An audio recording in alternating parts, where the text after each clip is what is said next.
À peine ouvert, le procès de Simone et Yvier Gbagbo et de 82 proches de Laurent Gbagbo a été suspendu. La session reprendra le 29 décembre prochain. Des milliers de jeunes filles sont mariées avant l'âge de la majorité, ce qui a une conséquence sur la santé de ces fillettes.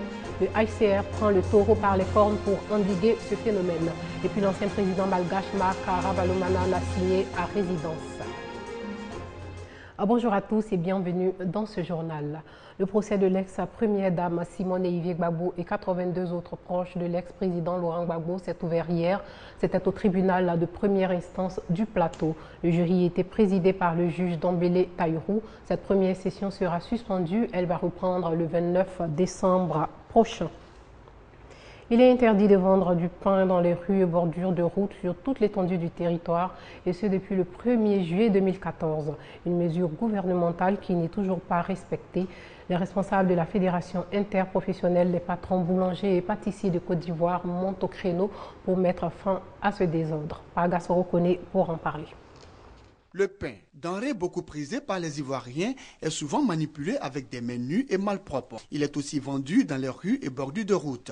Une situation qui inquiète les populations. Au moment où tu as faim, mais quand tu vois ces pains exposés, tu te dis, mais à quoi bon de manger? C'est mieux de rester dans la faim plutôt que de manger et de t'attirer d'autres maladies. Transporter du pain, quelque chose qui est destiné à la consommation, transporter cela sur des vélos, ça ne respecte pas les conditions hygiéniques. La Fédération interprofessionnelle des patrons boulangers et pâtissiers de Côte d'Ivoire, FIVEPSI, au cours d'une conférence animée par son président, exhorte l'ensemble des boulangers et pâtissiers à respecter les dispositions pratiques relatives à l'organisation de la distribution et la vente du pain sur tout le territoire national. On ne vend plus du pain sur les motos, sur les vélos, parce que les gens transpirent.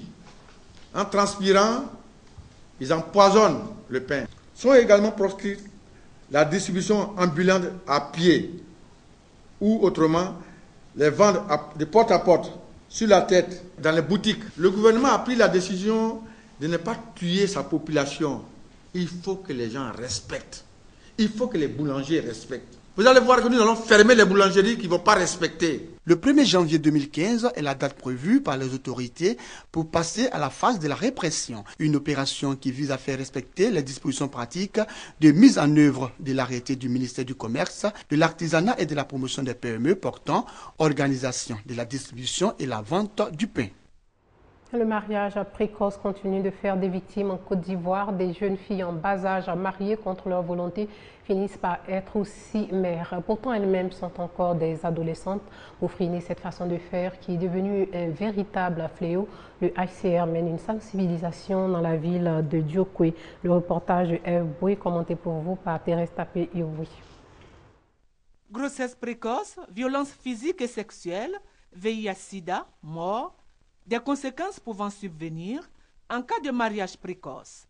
Le mariage précoce, une violence faite aux enfants. Si tu n'as pas l'âge de te marier, quand on te marie forcé, tu ne peux pas aller à l'école aussi. Et ta vie est gâtée. Pour lutter contre ces pratiques néfastes, le Haut Commissariat pour les réfugiés a sillonné les régions du Tongpi, du Cavali et du Guemon pour dire non à toute forme de violence faite aux enfants. Après 16 jours d'action de sensibilisation, la place publique de la ville de Diokwe a accueilli la cérémonie de clôture. Nous avons voulu, de concert avec les communautés au sein desquelles les enfants habitent, donner des messages sur toutes les formes de violence. Il s'agit de quoi? De la traite des enfants, il s'agit de la mutilation génitale, il s'agit également des conflits, des enfants enrôlés dans les conflits armés, tout ce qui touche, disons, qui est comme mot des enfants. Animation publique, sketch, poèmes, communication ont mis fin à ces journées. L'élevage a une solution au chômage, l'élevage qui va aussi permettre de combler les besoins des populations en viande. Le projet d'appui au développement de l'élevage en Côte d'Ivoire met les bouchées doubles pour permettre aux personnes au chômage de se prendre en charge. Le reportage de Francis Boifo. Ce jeune illettré avait perdu espoir parce que sans emploi. Mais avec la mise en place du projet d'appui au développement de l'élevage en Côte d'Ivoire, PADECI, il a retrouvé le sourire. C'est un travail qu'il peut comprendre plus facilement. Avec les autres travaux, bon, je n'arrive pas à m'en sortir. À chaque fois quand on vend les poulets de chair, ça ne donne pas beaucoup, mais ça donne au moins 300 à 400 000 comme bénéfice. Comme lui, ils sont nombreux, les jeunes et femmes qui arrivent aujourd'hui à s'occuper et à réaliser des bénéfices grâce au PADECI. À la grâce de la PADECI, j'ai pu vendre, j'ai pu m'occuper de mes enfants. Et puis j'avais des porcs que je n'arrivais pas à les nourrir. Mais par rapport au projet PADECI, j'arrive à les nourrir, j'arrive encore à prendre d'autres poulets et les élever. L'émergence a commencé au niveau des jeunes. Aujourd'hui, moi, quand je analyse que je vais vendre 2000 poulets, vraiment, je dis merci à Alassane Ouattara, je dis merci au gouvernement. Outre la création d'emplois et l'amélioration des revenus des éleveurs, le PADECI vise à assurer la couverture des besoins nationaux en viande et produits d'élevage. Il est financé par l'État à hauteur de 2 milliards de francs CFA. Sur environ 700 demandes de financement de projets d'élevage, seulement 288 promoteurs ont été installés. Et pour satisfaire l'ensemble des demandes, les responsables du projet recherchent la somme de 6 milliards de francs CFA. L'objectif, c'est d'abord permettre à la Côte d'Ivoire d'être autosuffisante en protéines animales, mais nous faisons en sorte que la création d'emplois soit une réalité. Sont concernés par le PADECI les agro-éleveurs, les jeunes, les femmes, les organisations professionnelles d'éleveurs et les opérateurs de toutes les filières d'élevage. Le projet d'élevage de chacun des promoteurs est financé sous forme de prêts remboursables de 2 à 5 ans selon l'activité. L'apport personnel du promoteur est de 20% du coût global du projet. Un mot de littérature, les lauréats du concours littéraire ont été récompensés. Le vainqueur de ce concours littéraire se nomme Topé Herman. Ce concours a pour objectif de promouvoir des œuvres littéraires dans le milieu de la jeunesse. Estelle Brou et Pargas Kone. Topé Herman, vainqueur de la 3e édition du concours littéraire Le Jeune Écrivain. 15 nominés au départ, un lauréat à l'arrivée. Herman a séduit le jury pour la profondeur de son récit, la leçon de pardon et de réconciliation. Je suis très content. D'abord, j'aimerais rendre grâce à Dieu parce que c'est lui qui m'a accordé cette grâce-là d'être nominé en ce jour. Disons, à la 2e édition, j'ai participé, mais malheureusement, je n'ai pas été parmi les élus. Mais j'ai persévéré pour pouvoir participer cette année et disons, par la grâce de Dieu, je suis élu cette année.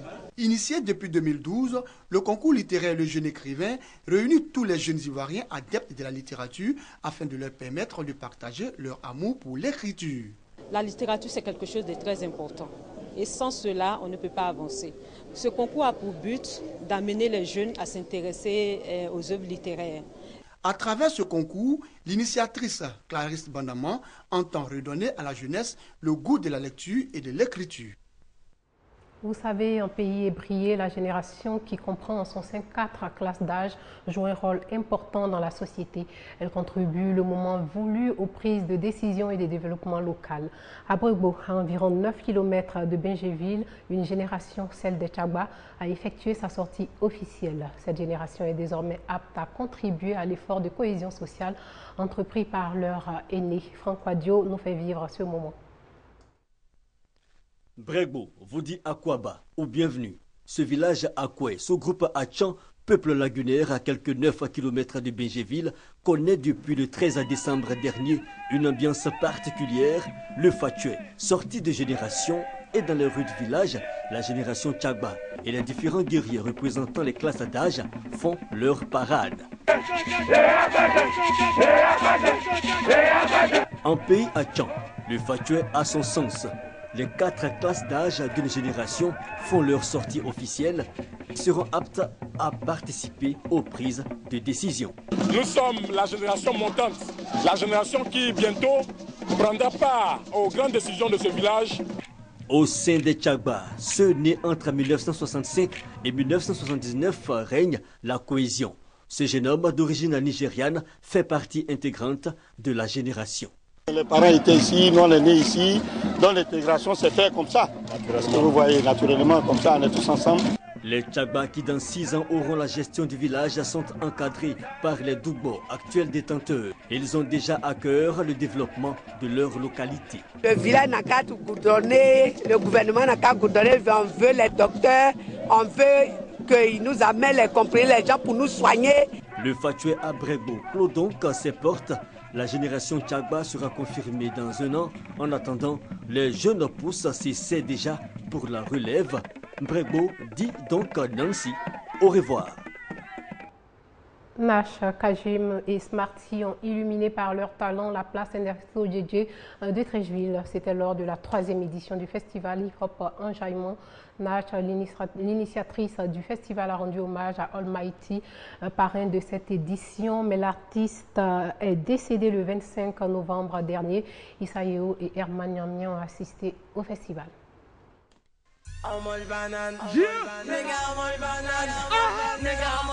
Du son, de la lumière et du rythme, il y en a eu au cours de la 3e édition du festival hip-hop Enjaillement samedi à la place Ernesto Djedje à Treichville. Les vedettes de cette édition, Nash, Kagim et Smarty, n'ont pas failli à leur réputation. Tour à tour, ils ont su procurer de l'émotion aux mélomanes. Nash, l'une des figures emblématiques aujourd'hui du mouvement hip-hop en Côte d'Ivoire, explique les raisons de la création du festival et rend hommage au disparu Almighty. J'allais dans la sous-région dans des festivals, mais j'ai vu que les rappeurs comme ADS, ils avaient le festival au Bénin, hip-hop Kankwe. Donc à Ouaga, il y a Ouaga hip-hop, mais en Côte d'Ivoire, il n'y a pas de festival hip-hop. Donc on a des talents, on a du monde, des gens ils aiment le hip-hop, mais n'ont pas l'occasion de voir des rappeurs sur une grande scène, sur une même scène. Donc j'ai décidé comme ça de créer le festival avec mon staff. Je dédie cet instant au Coran Almighty, qui nous a laissé un héritage que le hip-hop, qui malheureusement n'est plus de ce monde. Heureux d'être présent à ce festival, des artistes et spectateurs expriment leurs sentiments. Aujourd'hui, je suis à Abidjan, je suis arrivé fraîchement pour voir ce qui se passe ici. Vraiment, je suis très content et vraiment, le festival est en train de prendre de l'ampleur. Je suis venu au festival hip-hop Enjaillement pour découvrir ce que c'était le hip-hop en Côte d'Ivoire. Le Goethe Institut, partenaire au festival, est représenté par sa directrice, apprécie l'événement. On a fait l'atelier avec Kajim sur l'écriture de hip-hop et après on avait un très très fort rendez-vous avec Nash, hip-hop au féminin, où tous les grands voix étaient rassemblés. Le festival hip-hop Enjaillement se veut une lucarne pour la promotion de la culture ivoirienne pour redonner à ce mouvement ses lettres de noblesse en Côte d'Ivoire.